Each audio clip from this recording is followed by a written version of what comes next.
রমাদান, তাকওয়া, কোরআন, এই তিনটা জিনিস। একটা হচ্ছে রমাদান, তাকওয়া, কোরআন, এই তিনটা একটার সাথে একটা রিলেটেড। তাকওয়ার কথা চিন্তা করলে আপনাকে রমাদানের কথা চিন্তা করতে হবে, রমাদানের কথা চিন্তা করলে আপনাকে কোরআনের কথা চিন্তা করতে হবে, আবার কোরআনের কথা চিন্তা করলে আপনাকে তাকওয়ার কথা চিন্তা করতে হবে। কারণ আমরা যখন কোরআন এবং রমাদান দেখেন, এই রমাদান মাস, যে মাসে একটা নফল ইবাদত করলে ফরজ ইবাদতের সমান, একটা ফরজ ইবাদত করলে সেটা 70 গুণ থেকে 700 গুণ পর্যন্ত হয়, একটা ভালো কাজ করলে 70 থেকে 700 গুণ পর্যন্ত হয়। তাহলে এটা এমন কি মাস, এই মাসের বিশেষত্বটা কি, সেটা আল্লাহ তাআলা কোরআনে বলছে, শাহরুর রমাদানাল্লাযী উনজিলা ফীহিল কোরআন। This month the Quran was revealed by Almighty towards রাসূল করিম সাল্লাল্লাহু আলাইহি ওয়াসাল্লাম। এটা মাস যে মাসে কোরআন অবতীর্ণ হয়েছে। দেখেন এত পয়গম্বর আছে, বলা হয় যে 1,47,000, অনেকে অনেকভাবে বলে, ব্যাখ্যা বলে, কে বলে 2,20,000 পয়গম্বর আছে। আমাদের রাসূল করিম সাল্লাল্লাহু আলাইহি সাল্লাম কেন লাস্ট এন্ড গ্রেটেস্ট হয়েছে? এত উম্মত আছে, এত উম্মত আছে, তার মধ্যে আমাদেরকে কেন বলা আছে কুনতুম খায়রা উম্মাত? আমাদেরকে বলছে you are the noblest nation, you are the best nation. আমাদেরকে কেন বলা হয়েছে তুমি হচ্ছে সর্বোত্তম জাতি? তার সবচেয়ে বড় মূল কারণ হচ্ছে কোরআন আমাদের উপর অবতীর্ণ হয়েছে। অনলি ওয়ান রিজন, দ্য কোরআন আমাদের উপর অবতীর্ণ হয়েছে। একটি কোরআন একটা মাসকে যখন স্পর্শ করেছে, সাথে সাথে মাসের গুরুত্ব বেড়ে গিয়েছে। একটা কোরআন একটা মানুষকে স্পর্শ করেছে, তার গুরুত্ব বেড়ে গিয়েছে। এই যে কাঠ, আমরা অনেকে কাঠে পাদানি বানাই, পা রাখি, সে কাঠটা দিয়ে যদি একটা রেহাল বানানো হয়, এই রেহালটা তো নিচে পড়ে, আমরা কি নিচে পড়লে আমরা কি ফাদা নিচে ব্যবহার করব? কি করব? তুমু খাবো। কেন? অনলি টাচ অফ হলি কোরআন। কাপড় দিয়ে আমরা অনেক সময় জুতা মুছি, সে কাপড়টাকে যদি কোরআনের গিলাপ বানানো হয়, এই কাপড়টা যদি নিচে পড়ে, তাহলে আমরা কি করি? চুমু খাই। কেন? একমাত্র কারণ হচ্ছে শুধুমাত্র কোরআন তাকে কি করেছে? স্পর্শ করেছে। তার মানে কোরআন স্পর্শ করার কারণে যদি একটা কাপড়ের গুরুত্ব বেড়ে যায়, কোরআন স্পর্শ করার কারণে যদি একটা কাঠের গুরুত্ব বেড়ে যায়, কোরআন স্পর্শ করার কারণে যদি একটা মাসের গুরুত্ব বেড়ে যায়, কোরআন স্পর্শ করার কারণে যদি একটা মানুষের গুরুত্ব বেড়ে যায়, সে কোরআন যদি আমরা ধারণ করে লালন করি, তাহলে আমাদের সম্মান সারা বিশ্বের সেরা সম্মানে পরিণত হবে। এখন কথা হচ্ছে, আমরা সম্মানিত না কেন? আমরা সম্মানিত না কেন? কারণ আমরা ওন করতে পারি না। আমরা মনে করি আমাদের সন্তানদের মধ্যে যে সন্তানটা সবচেয়ে একটু বোকাশোকা, তাকে আমি মাদ্রাসা পড়াই, তাকে বলি তুমি কোরআনে হাফেজ হও। আর যে ছেলেটা আমার চালাক চতুর, তাকে আমি ইংলিশ মিডিয়ামে পড়াচ্ছি। কারণ আমি মনে করছি, আমার ছেলেও মনে করছে যে সে পরিচয় দিতে চায় না, সে বলে না যে আমি মাদ্রাসার হুজুর, বলে না। সে মনে করে হুজুর শব্দটা খুবই ছোট একটা শব্দ। হয়তো হু ওয়াজ দ্য হুজুর, হু ওয়াজ দ্য ফার্স্ট হুজুর in the history of the world? পৃথিবীর ইতিহাসে প্রথম হুজুর কে ছিলেন? হযরত মুহাম্মদ মুস্তাফা সাল্লাল্লাহু আলাইহি সাল্লাম, যিনি এই মানব জাতির ইতিহাসে সেরা মানব বলা হয়।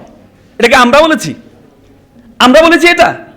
মাইকেল এইচ হার্ট, আমেরিকান একজন দার্শনিক, তিনি একটা বই লিখেছেন 100 influential person history of the world.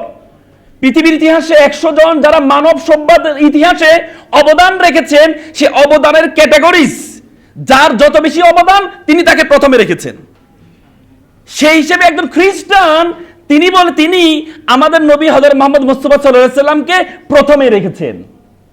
আর দ্বিতীয় রেখেছেন কাকে? নিউটনকে।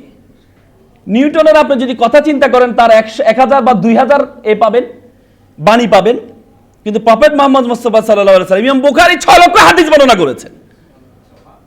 এমন ব্যক্তি পৃথিবীর ইতিহাসে কোনো ব্যক্তি নাই, যেই ব্যক্তির একবারে ছোটবেলা থেকে মৃত্যু পর্যন্ত প্রত্যেকটা জিনিস এক একটা হাদিসে পরিণত, প্রত্যেকটা জিনিস এক একটা অনুকরণীয় আদর্শে পরিণত হয়েছে। পৃথিবীতে এমন কোনো মানব আপনি পাবেন না। মাইকেল এইচ হার্ট কি বলেছেন জানেন? রাসূল was the only one person, prophet Muhammad was the only one person he is successful in religious life as well as the secular life. তিনি বলছেন প্রফেট মুহাম্মদ একমাত্র ব্যক্তি যিনি সেকুলার লাইফে যেভাবে সফল, ধর্মীয় জীবনেও সেভাবে সফল। আল্লাহর রাসূল বলছেন খায়রুকুম মান তাআল্লামাল কুরআনা ওয়া আল্লামাহু। আল্লাহ রাসূল বলেছেন who are the best, who the teach the Quran and who learn the Quran. তোমাদের মধ্যে সেরা হচ্ছে সে যে নিজে কোরআন শিক্ষা করে এবং অন্যকে শিক্ষা দেয়। আল্লাহ রাসূল বলছে আহলুল কোরআন ওয়া আহলুল্লাহ, যারা কোরআনের আহল তারা আল্লাহর পরিবারের সদস্য। সুবহানাল্লাহ বলবেন না? সুবহানাল্লাহ আলহামদুলিল্লাহ বলার সবসময় চেষ্টা করবেন। একটা হাদিস পড়ে আমি ওদিন অবাক হলাম। হাদিসে বলেছে সুবহানাল্লাহ আলহামদুলিল্লাহ তামলাউ ওয়া তামলান ফিল মিজান। বলা কেউ যদি একবার সুবহানাল্লাহ পড়ে, একবার আলহামদুলিল্লাহ পড়ে, আসমান এবং জমিনে যতটুকু ফাঁকা আছে ততটুকু সব তার আমলনামা দেয়া হয়। তার মানে আল্লাহর পরিবারের সদস্য হচ্ছে যারা কোরআন পড়ে। আমরা একটা মন্ত্রীর পরিবারের সদস্য, একটা এমপির পরিবারের সদস্য হলে কি ভাবসাবটা দেখাই না? কি ভাবসাব, এমপির পরিবারের সদস্য, আর উনি চেয়ারম্যানের পরিবারের সদস্য। আর আল্লাহ বলছে আমার পরিবারের সদস্য যারা তোমরা কোরআন পড়বা। আর সেই পরিবারের সদস্যরা আমরা নিজেরা লজ্জা পাই হুজুর বলতে। আমার সন্তানটাকে মাদ্রাসা পড়াই, এটা আমি আমার প্রতিবেশীকে বলতে চাই না। যে প্রতিষ্ঠানটার নামের সাথে স্কুল শব্দ আছে, ইসলামিক স্কুল, সেখানে পড়াই, মাদ্রাসা বললে আমরা পড়াই না। আচ্ছা মাদ্রাসা শিক্ষা কি? মাদ্রাসা শিক্ষা কি? মিম দাল র সিন। মিম মানে মক্কা এন্ড মদিনা, দাল মানে দার্স, রা মানে রহমত, আর সিন মানে সাকিনা। যে নলেজের মধ্যে রহমত সকিনা আছে, যে নলেজ মক্কা এবং মদিনার নলেজ, সেটা হচ্ছে মাদ্রাসা। আর আমরা সেটা লজ্জা পাই। এজন্য প্রথম কথা হচ্ছে আপনাকে যদি নিজেকে বড় মনে করতে হয়, প্রথমে নিজের মধ্যে ভাব নিয়ে আসতে হবে আমি বড়। পৃথিবীতে এমন কোন কিতাব নেই এত কারনুন শব্দ থেকে আসে অধিক পঠিত কোরআন। এখনো পর্যন্ত একটা তাত্ত্বিকভাবে, বৈজ্ঞানিকভাবে একটা থিওরিও কোরআনের এটা সাংঘর্ষিক বের করতে পারে নাই। হয়তো সাময়িক আমাদের কাছে মনে হয়েছে এটা ভুল, আমাদের কাছে ভুল মনে হয়েছে। এক সময় শরীয়তে বলা হয়েছে যে চাক্ষুষ সাক্ষী হচ্ছে সবচেয়ে বড় সাক্ষী, বলেছে না? তখন আমাদের যারা এভিডেন্স, যারা আইন প্রণেতা আছে, তারা বলছে কে বলছে চাক্ষুষ সাক্ষী সবচেয়ে বড় সাক্ষী?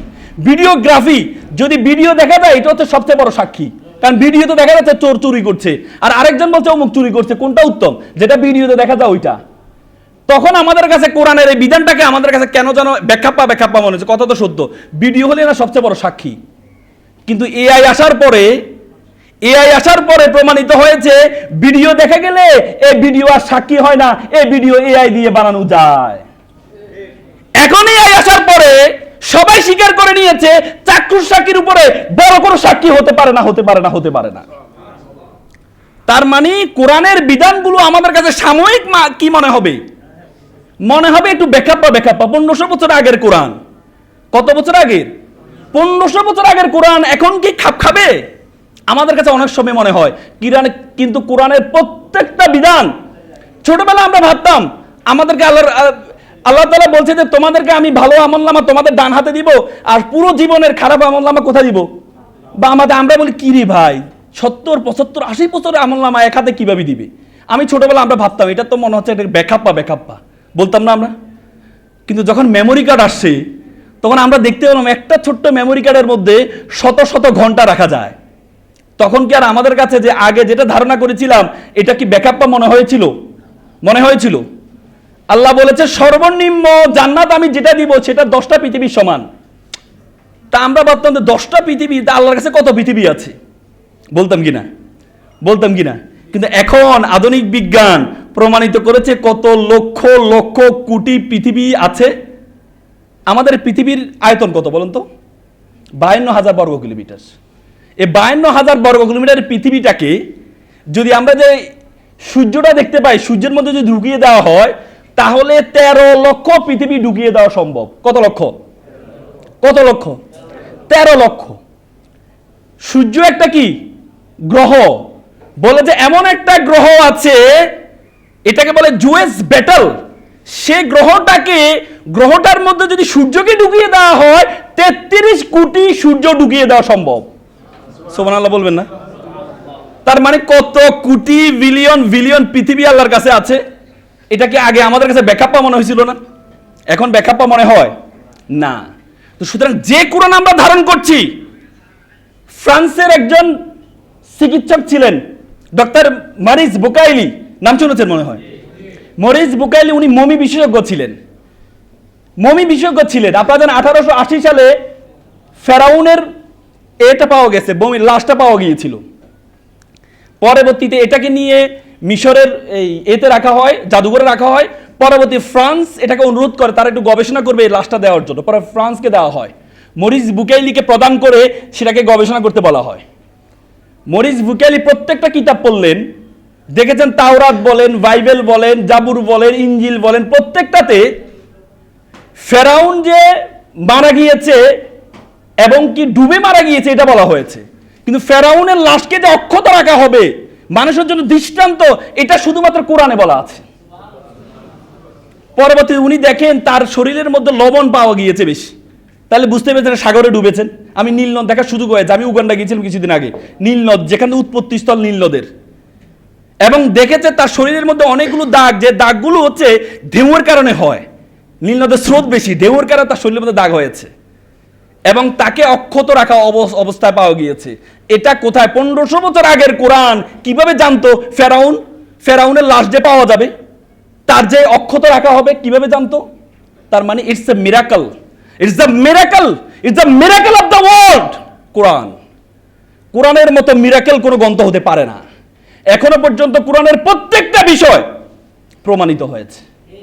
আলিফ লাম মিম, কোরআনের প্রথম আয়াত আমরা সবাই পড়ি না? পড়ি তো। অর্থ কি? আল্লাহ এবং তার রাসূল ভালো জানেন। আচ্ছা, আমাকে একটা এক্সাম্পল দিতে পারবেন, একটা হাদিস দেখাতে পারবেন? আল্লাহ এবং তার রাসূলকে তো আমরা বিশ্বাস করি, কিন্তু কাফেররা তো বিশ্বাস করতো না।